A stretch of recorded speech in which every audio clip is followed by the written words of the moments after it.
আসসালামু আলাইকুম। সবাই কেমন আছেন? আশা করছি সবাই খুব ভালো আছেন। আজকে আমরা পার্সেন্টেজের আরও বেশ কিছু ম্যাথ সলভ করার চেষ্টা করব। সো প্রথম ম্যাথটা কি সেটা আমরা দেখার চেষ্টা করি। ফার্স্ট ম্যাথটাতে যেটা বলছে the present population of a country is 10 crores. If it raises to 17.28 crores during next 3 years, find the uniform rate growth in population. অর্থাৎ আমাদের জানতে চাওয়া হয়েছে ইউনিফর্ম রেটটা কত, অর্থাৎ আরটা জানতে চাওয়া হয়েছে। আমাদের পিটা দেওয়া আছে 10 crores এবং সি দেওয়া আছে কত 17.28 crores এবং আমাদের এন মানে টাইম দেওয়া আছে 3 years. সো এবার আমরা জাস্ট ফর্মুলাতে ইনফরমেশনগুলো বসাবো, সাথে সাথে ম্যাথসের অ্যান্সারটা পেয়ে যাব। কি সেটা হচ্ছে আমরা ফর্মুলাটা কি জানতাম, C equal P 1 plus R by 100 to the power N, তাই না? এটাই আমরা চক্রবৃদ্ধি মুনাফার ক্ষেত্রে এই ফর্মুলাটাই আমরা জানতাম ম্যাথসটা, তাই সো সেই জন্য আমরা এই ফর্মুলাটা ইউজ করলাম। এখন আমাদের কাজ হচ্ছে আমরা কি, যেহেতু এটা রেইজেস ফিউচারে গেছে তার মানে সি 17.28 আর আমাদের প্রেজেন্ট পপুলেশন কত দেওয়া আছে 10, 1 plus R by 100 to the power কত 3, কারণ আমাদের টাইম দেওয়া আছে 3। এইবার আমরা যেটা করব সেটা হচ্ছে জাস্ট এটাকে এখানে নিয়ে আসলে ক্যালকুলেশন করবো, আর কিচ্ছু না। আমরা জাস্ট ক্যালকুলেশনটা যদি করি তাহলে আমরা এটার রেজাল্ট পেয়ে যাব। কারণ কি করলাম, 10 এসে নিয়ে আসা ভাগ দিলাম, ঠিক আছে, 1 plus R by 100 to the power 3। যদি এটাকে আমরা কিউব করি তাহলে 1.2 হয়, অর্থাৎ কিউব রুট করি যদি তাহলে 1.2 হয়, প্লাস আর বাই 100 এটা পাওয়া গেল। এবার 1.2 সমান সমান কত হয়, 100 প্লাস আর 120 সমান সমান 100 প্লাস আর, তাহলে আর কত 20%। তাহলে আমাদের কি গ্রোথ রেট কত 20%। সো ম্যাথটা খুবই ইজি, বাট অনেক সময় ম্যাথটা আসে এই জন্য সিলেক্ট করা। পরের ম্যাথটা দেখি একটু ডিফারেন্ট, বাট আমরা ট্রাই করব সলভ করার। বলছে the population of different trees in field increase by 10%। কয়েকটা ডিফারেন্ট ট্রিজ আছে ফিল্ডের, কয়েকটা ডিফারেন্ট ট্রিজ পপুলেশনের, সেটা কি হয়েছে বাড়ছে বাই 10% ইন ফার্স্ট ইয়ার। প্রথম বছরে সেই ট্রিজের ফিল্ডের ট্রিজগুলো বাড়ছে কত 10%, সেকেন্ড বছরে বাড়ছে কত 8%, increase by 8% in second year and decrease by 10% third year, এবং তৃতীয় বর্ষে বা তৃতীয় বছরে এটা 10% কমে গেছে।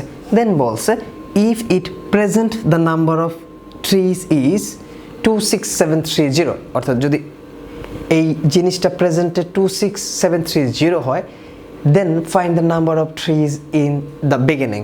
তাহলে শুরুতে এটা কত হবে, অর্থাৎ যখন স্টার্ট হয়েছিল তখন কত হবে, তার মানে চাইছে কি পি, তাই না?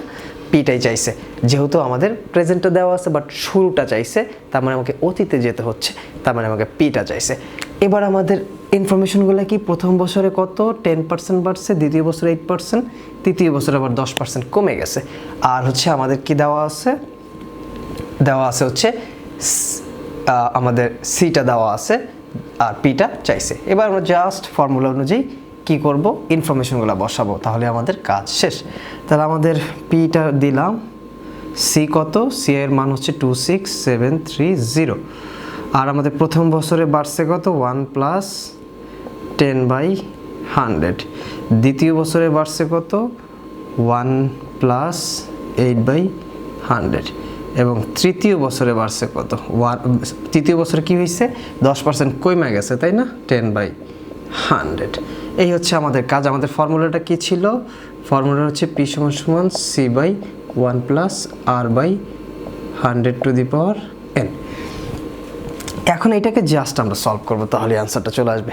এখানে মেইন বিষয়টা হচ্ছে, মেইন বোঝার বিষয়টা হচ্ছে 3টা বছরে তাদের ডিক্রিজ ইনক্রিজটা, যেটা আমরা এইভাবে করে দিয়েছি। ফর্মুলা ছিল টু দি পাওয়ার n, তাহলে আমাদের প্রথম বছর এটা ছিল, দ্বিতীয় বছর এটা, তৃতীয় বছর এটা, সেটাই আমরা জাস্ট বসাইছি। এইটাই হচ্ছে এখানে ট্রিক্স, আর কিছু না। 26730 1.10 ইন্টু 1.08 ইন্টু 0.90 এবং এটাকে ক্যালকুলেশন করলে আমরা পাবো 25000। এটাই হচ্ছে আমাদের রেজাল্ট। সো এই ম্যাথটাও খুব ইম্পর্ট্যান্ট, এই জন্য এই ম্যাথটা সিলেক্ট করা। আমরা ফর্মুলা ইউজ করে জাস্ট ইনফরমেশনগুলো ঠিকভাবে বুঝাইলাম। অবশ্যই যেই জিনিসটা মনে রাখতে হবে সেটা হচ্ছে সি এবং পিতে যাতে আমরা মিস ম্যাচ না করে ফেলি বা গোলায় না ফেলি।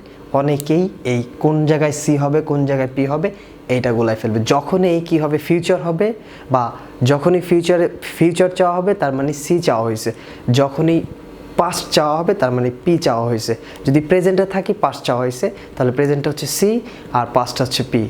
যদি ফিউচারে থাকি আর প্রেজেন্টটা দেওয়া আছে তাহলে প্রেজেন্টটা হচ্ছে পি আর ফিউচারটা হচ্ছে সি। এইটাই হচ্ছে আমাদের ভালোভাবে এই ম্যাথসগুলো করার সময় বুঝতে হবে। নেক্সট আমরা আরও বেশ কিছু ম্যাথ দেখি। এই ম্যাথটাতে বলছে যে the price of diesel increase by 50%, find by how much percent to truck owner must reduce him consumption in order to maintain the same budget। আমরা একই সাথে পরের ম্যাথটা পড়ে ফেলি, কেন একটু ভালোভাবে বোঝার জন্য। the price of rice falls by 15%, আগেরটা ছিল increase by 15%। তারপর বলছে by what percent a person can increase the consumption of rice so that his overall budget does not change। তার মানে বলছে যে এই যে একটা ফর্মুলার মাধ্যমে ম্যাথ যেটা করবো একটু ডিফারেন্ট প্যাটার্ন, জাস্ট প্যাটার্নটা বুঝতে হবে কি করতে হবে, এই জন্যই দুইটা ম্যাথ একসাথে পড়লাম। প্রথমটাতে বলছে আমরা একটা প্রাইস কি করেছি বাড়াই দিছি। এখন কোনো একজন বিজনেসম্যান সে দেখলো, সে একটা বাজেট করলো প্রথম দিকে, ঠিক আছে, কিন্তু সে দেখলো যে বাজারে ওই জিনিসটার মূল্য 50% বেড়ে গেছে।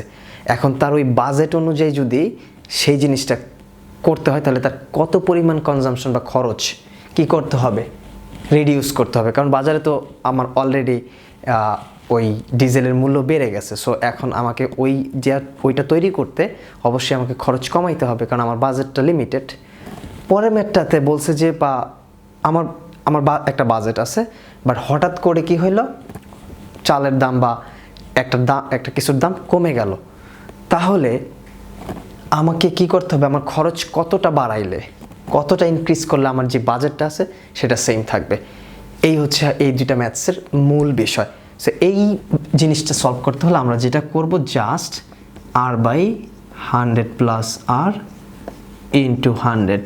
এটা হচ্ছে ইনক্রিজ হইলে, যদি প্রাইস কি হয় ইনক্রিজ হয়, আর যদি প্রাইস ডিক্রিজ হয় তাহলে আমরা জাস্ট আর 100 মাইনাস আর ইন্টু 100 এই দুইটা ফর্মুলা ইউজ করব। এই দুইটা ফর্মুলা ইউজ করে জাস্ট ম্যাথটা সলভ করে ফেলবো। যদি এই প্যাটার্নের ম্যাথস কখনো আসে তাহলে আমরা খুব সিম্পলি এই ফর্মুলা ইউজ করে সলভ করে ফেলতে পারবো।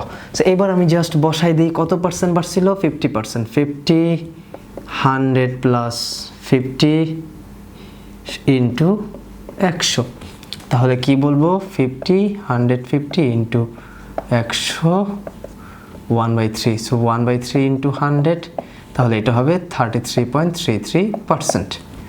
33.33%।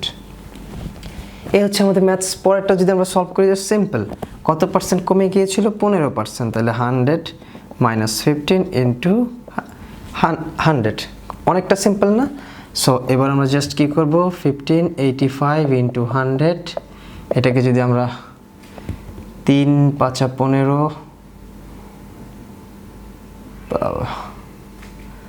3 5 15 5 1 5 5 7 35, সেটাকে কাটাকাটি করলে আমরা পাবো হচ্ছে কত 17.64% পাবো মনে হচ্ছে। সো এই হচ্ছে আমাদের রেজাল্ট। তো ম্যাথ দুইটা তো করলাম আমরা, তাই না? সো যেই চারটা ম্যাথস দেখাইলাম দুইটা ফর্মুলার মাধ্যমে, জাস্ট আমরা এই প্যাটার্নটা বুঝবো। যতগুলা ম্যাথস করতেছি পার্সেন্টেজের সবগুলোই ডিফারেন্ট প্যাটার্নের ম্যাথসগুলো করার চেষ্টা করছি। সো ম্যাথস সলভ করার সময় প্যাটার্নগুলো খেয়াল রাখতে হবে, এবং সেই সাথে একই ম্যাথস কয়েকটা নিয়মে করা যায়। আপনি যদি শুধু আমার নিয়মটাই ফলো করেন, তার মানে আপনি ম্যাথস মেমোরাইজ করতেছেন, মানে মুখস্থ করতেছেন। যদি আসলেই ম্যাথসে ভালো হইতে চান বা ভালো শিখতে চান, তাহলে এই নিয়মের সাথে সাথে নিজে নিজে আরেকটা নতুনভাবে ম্যাথ সলভ করার চেষ্টা করবেন। এই ম্যাথটা অন্যভাবেও করা যায়, সো সেটা সবচাইতে বেশি ইম্পর্টেন্ট। তাহলেই ম্যাথসে ভালো হওয়া যাবে, স্কিলটা খুব ভালো পারবে। আজকের মতো এখানে শেষ। সবাইকে ধন্যবাদ। আল্লাহ হাফেজ।